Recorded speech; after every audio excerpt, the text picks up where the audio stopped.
Hello everyone, I am Jack and I'm back. And I've been gone for a while, but it's because what I've been working on takes a while. So let me show you what I've been doing. So I am trying to make a infinity taillight for my Chevrolet SSR. Somehow the previous taillight got broken, someone broke it. Why they did that, I have no earthly idea. But it is $350 to get a replacement, and I didn't want to pay $350. So what I did is I decided, you know what? I've always wanted an infinity taillight, so I'm just going to make my own. So there's the infinity taillight itself, but then I needed a way to mount it.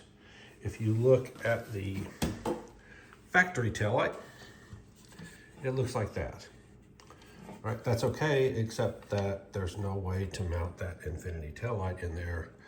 I could cut this thing apart and then try to glue that in there or something, and I went, I'll just make my own from scratch. So that's what I did. I came up with a design, I put it in my 3D printer, and I printed it out. So what we have here is the rim that goes on the outside. There's a lip or a step right here, just like there is on the factory one. And then the bucket goes down in, and then the light goes down on the bottom, and there's a base. All right, so this first one worked okay, but it's too big.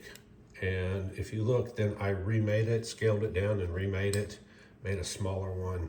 And it's not a lot smaller, but it is a little bit smaller. The problem was this dimension right here, from this top to this bottom, was too long. And then there is the infinity light itself.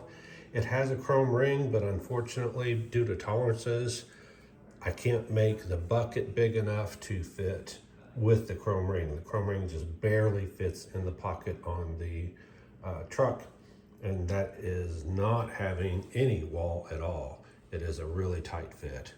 So I'll probably have to leave off the chrome ring or do something. I'll know more after the next piece is printed. Now there's two different taillight designs I have. One is the infinity taillight, and then in the other, that will come out. And this is a 1959 Cadillac taillight, and it will go and look like that. It won't have that infinity light underneath, but I don't want to take it apart because it's hard. This is all just sitting there. Now, after I made the first one and it didn't fit, I went back and I got some, this is like a grocery sack, stuck it in there and got the shape of the pocket for the light. That was okay, but I thought, you know what? How about using cardboard instead? So I used this. This worked, but the issue is where the creases are, it makes it a bizarre shape. So if I were to do that again, I would use a solid piece of cardboard or poster board. Not a big deal, but this was just, obviously a box that I had sitting around. I cut it and it worked, but it could have been better. This is the broken taillight here.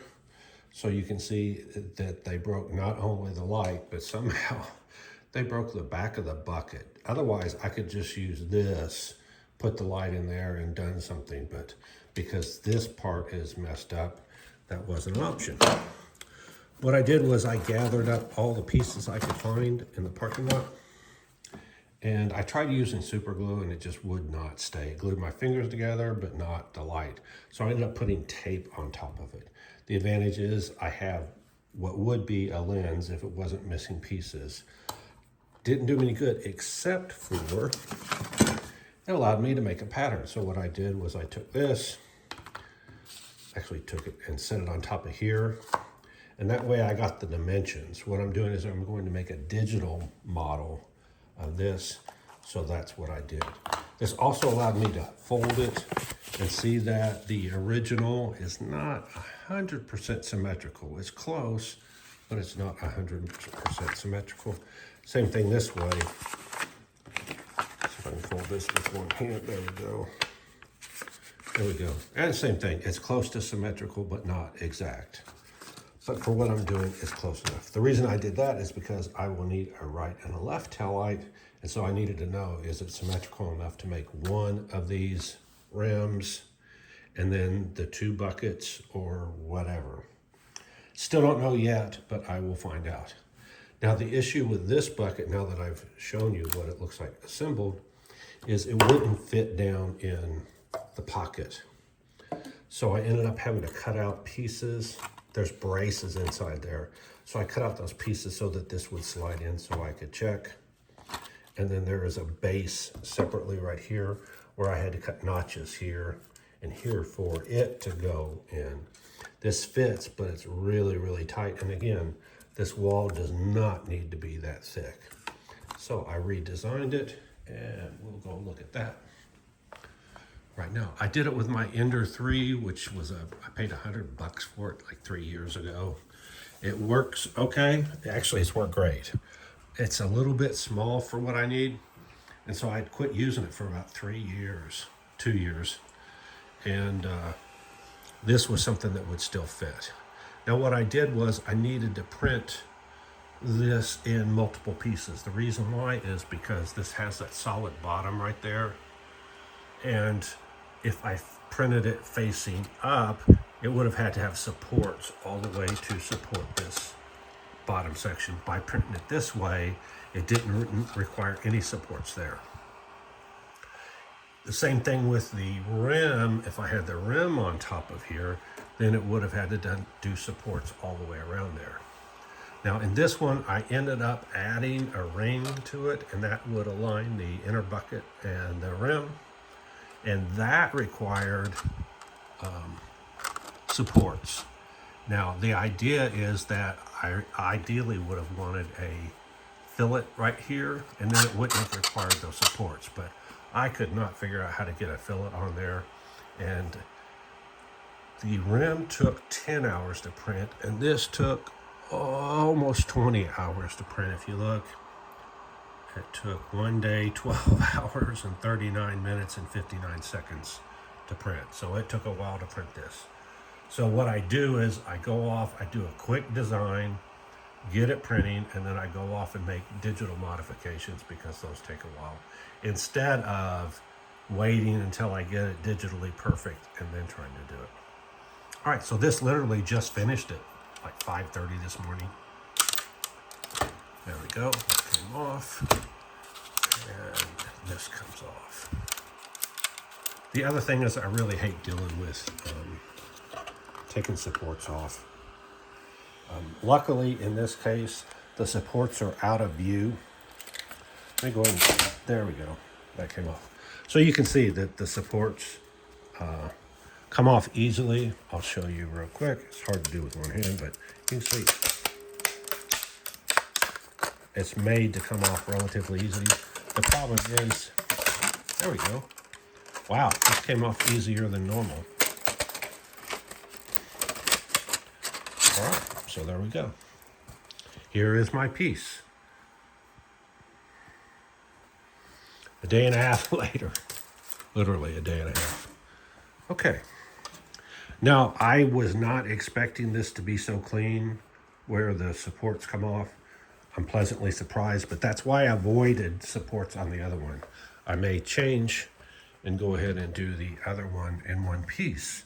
But the advantage of having two pieces, I can test fit and see what's going on, because I'm not exactly sure where that hole for the electrical plug belongs. Same way with the mounting holes. So this allowed me to put it in there, figure out if those are right. If they're wrong, I'll just digitally change them next time I print it. All right, so back to where we were. See, this rim is too big. So here is the rim that I wanted. And if you look, it is a pipe that I took and then cut it in half. Now, ideally, this will fit right in there. And I was afraid of that. This is so thick that it's not going to clear that. So I'm going to have to take a grinder or sander or whatever and thin that down. But ideally, that will go right in there. And this piece right here, alignment piece, will fit into that groove in there. Again, this is a prototype, and I know that I've got issues with it. All right, speaking of which, let's go back to my computer here. I have to look at it. There we go. So what I did was I took the STL from this piece right here. And you can see, there it is. Then I made a rim right here. If you look at this one, it's not perfect. If you look at the top surface, see if we can see this. Yeah, see how it's got that flat area? And that's because the scan that I did wasn't perfect. So I wanted that surface to be perfect. I don't want that varying thing. I could come in and file or sand this to make it look better, but of course the idea is to not have to touch the part after it's made. So what I did was I came into Fusion 360 and made this ring right here. It was a pipe, and I took a ellipse, because this is not circular, it's elliptical. Here we go. See, it's elliptical, not circular. So I made the ellipse and then I split it in half to make this. So that would be this piece right here. I wanted a little more than half, and if you notice, this one has an angle, but when I put it on the vehicle, that angle causes an issue for fitting. It makes it to where it would have to be absolutely perfect to look right.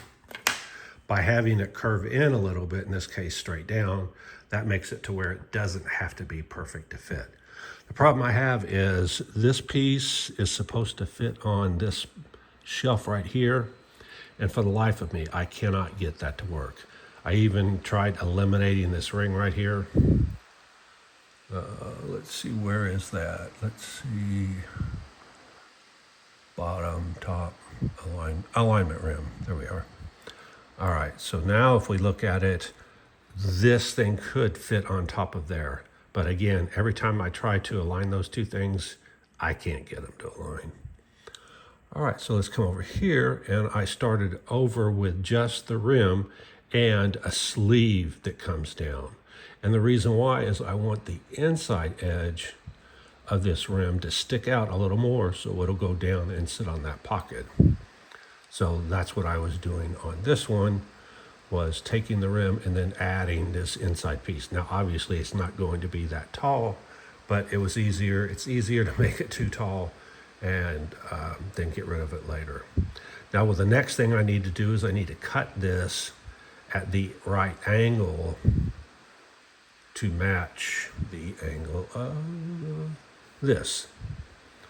All right, so at some point I'll do that in the future, but first my next step is to make sure this thing does fit in the vehicle, because if it doesn't, then there's no point in making that piece match this piece if this piece is wrong.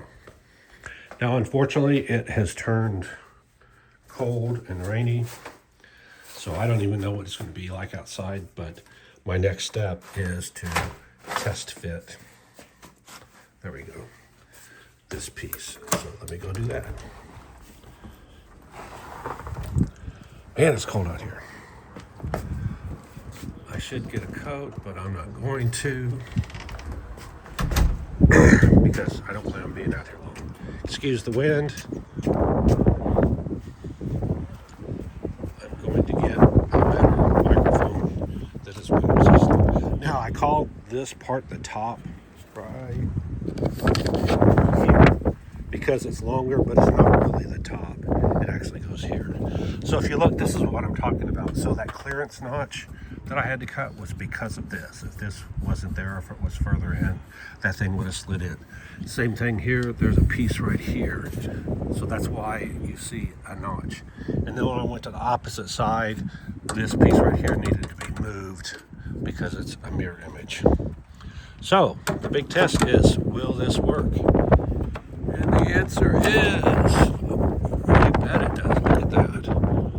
All right, so if that ring weren't too big, which it is, then this would work. And you can see I actually have some clearance there. I wasn't sure I would have clearance. So this ring, oh, and then that was the other thing I needed to know. What's the right depth for this?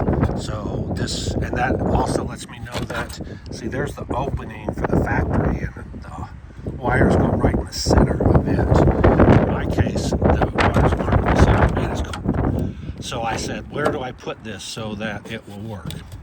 Now, that takes care of all that. You can see little bit of clearance up and down. So what I'm going to do is I'm going to take this ring off, but that was to align the two. And like I said, it's too fat. It's not going to work. Now, the other thing was the mounting holes. I guessed where they were. I guessed quite wrong because the mounting holes are right here and right here. Now, these two holes, there are extrusions that stick out from the back of the factory light, so those actually line it up accurately, and then the bolts just hold it down. I'm going to use the bolts to do both. So if you see, this goes in here. Let me get this in the right orientation. And now you can see why I wanted that rim on there, because when I put the lip on here, it works, but it was really hard to get it situated. So on the outside, I've got a lot more clearance than I thought I would have. So on the inside, so what I'm going to have to do is I'm going to have to take this rim off and see if this thing fits down. But you can see that it overlaps a bit, and so I don't need that overlap. The other thing is, if you look, there is a space right there. So I tried to make these two fit, but obviously I didn't want it too close because then the other piece wouldn't slide in. So my next step is to break this ring off. It's close. I would make it thinner. I make another one, make it thinner, and then it will actually work. Again, I wanted a fillet there so that it would attach these two together, but in hindsight, now that I'm looking at it, it's actually better that that's not there, because I can knock it off, whereas if I had that fillet, I'd actually have to grind the thing off. Oh, it's cold. All right.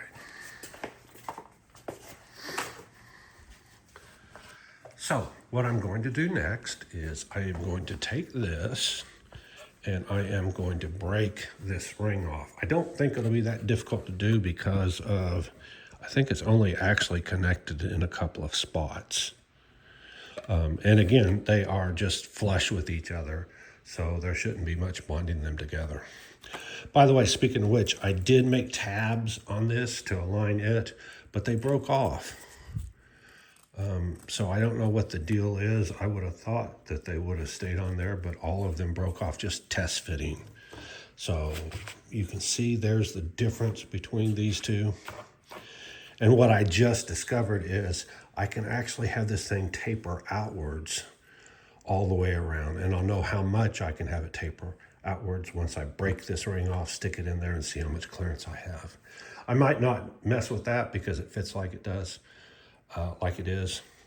And again, this is the other light, and it would go in like that. And then that ring, wherever the heck I put it, I'm losing stuff. Oh, here it is. This would go on the outside like so. So that's what it would be. All right, that's what I've got. So like, subscribe, hit the alert, hit the thanks if you want to donate. And if you don't like what I'm doing, you don't know Jack. Bye.